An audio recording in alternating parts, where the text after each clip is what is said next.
काम वो है कि जो जनहित वाला कार्य हो जी सरकार का काम हो, जो लोगों को सुविधा वाला कार्य हो, जो जनहित वाला कार्य हो जी सरकार का काम हो, जो लोगों को सुविधा वाला कार्य हो, ना ही के बैठ के अपने अपने हिसाब से जो पहले जो लोक प्रतिनिधि थे उन्होंने अपना स्वार्थ साधने के लिए नियम बनाए थे।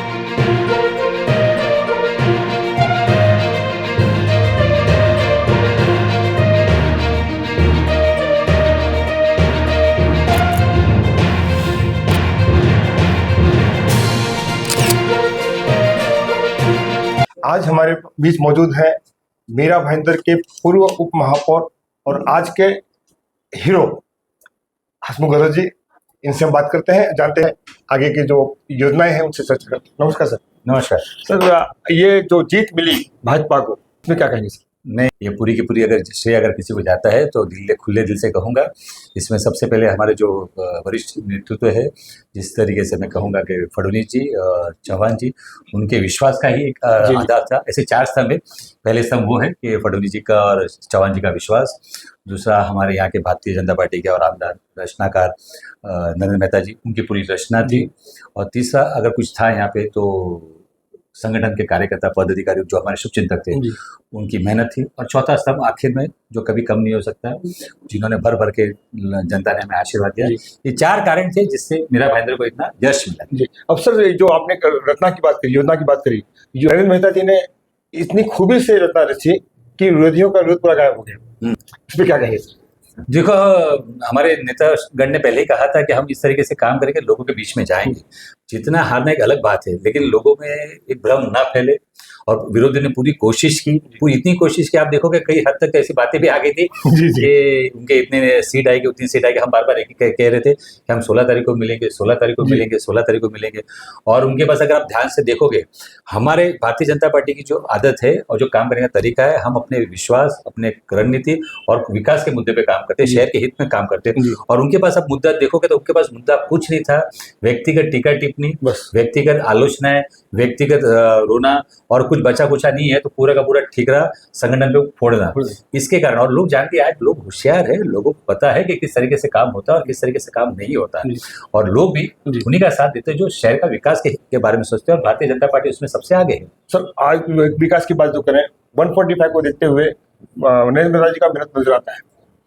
146 जो खुद थोड़ा बहुत अछूता रह गया था, उसको लेकर के आप कैसा योजना बनाए? मुझे लगता नहीं है कि नरेंद्र मेहता जी ने कुछ अछूता रखा है। अगर आप ध्यान से देखोगे, नरेंद्र मेहता जी मीरा भाईंदर के नेता है और वो जब भी काम करते तो शहर हित के काम करते। मैं आपको बता दूं कि मीरा भाईंदर के अंदर अगर सबसे ज्यादा अगर ग्राउंड लेवल पे गार्डन अगर कुछ है तो इस प्रभाग में सबसे, या 146 में सबसे ज्यादा है। रोड के अगर मैक्सिमम के काम की शुरुआत है तो इस प्रभाग में सबसे ज्यादा है। पानी की दिक्कत का कोई विषय है तो इस प्रभाग में ज्यादा है। तो उन्होंने यहाँ पे सबसे ज्यादा गार्डन बनाया, ग्राउंड्स बनाया, पानी का विषय उन्होंने सॉल्यूशन लिया हुआ है।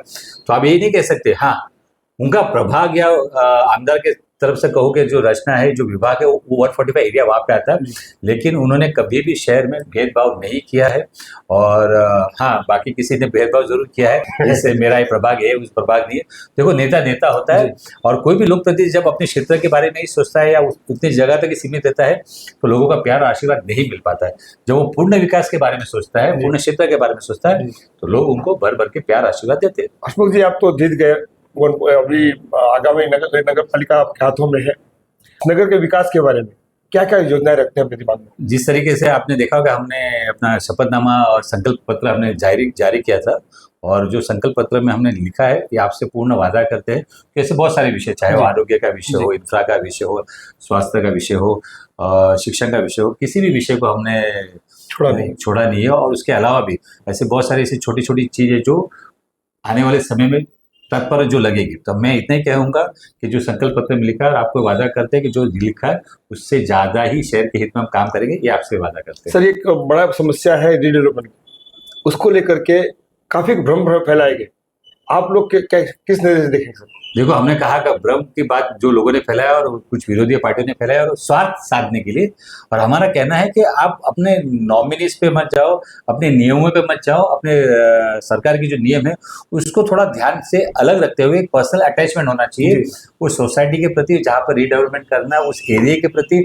और वहाँ पे पिंड मतलब पर्सनली जाके वहाँ पे देखिए जरूरत क्या है, वो जरूरत के हिसाब से नियम बनाए। सरकार का काम क्या है?